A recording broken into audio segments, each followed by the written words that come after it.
Angie and I have done 30 books, but it's always been a question that the books have been led by the text. And as photographers, of course, you always dream of the chance to do this, have your pictures look really big.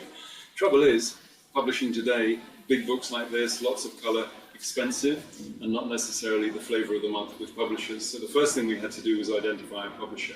Heinrich Berg is a great photographer himself, very artistic, loves books, and we had met Heinrich and we talked to him about the possibility of doing a book together.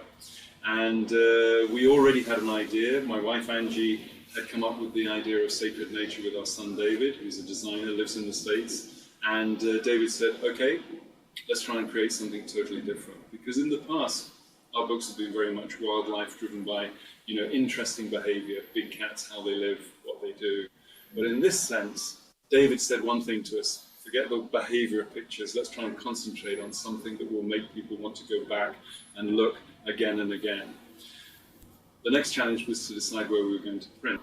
Traditionally, a lot of people have tended to print in Europe. They've got a great reputation. I know 30 years ago, when my first book was printed, it was printed by Mondadori in Italy. But things have changed, and of course pricing is particularly competitive when you're talking about a big book, which is going to be expensive. We wanted to try and bring the book in at under £40. Where would we print it?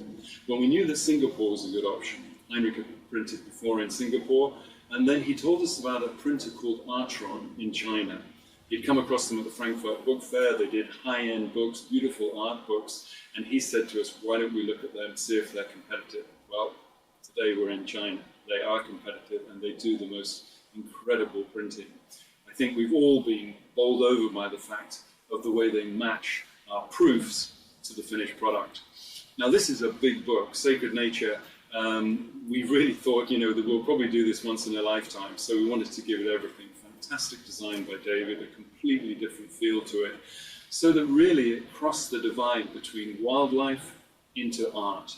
And that was the challenge, and that's why we called it Sacred Nature. We wanted to give it that sense of a spiritual feel to it, a reverence for nature, and make the pictures stand on their own, not just as pictures that describe to you how animals lived, but something more bigger than that.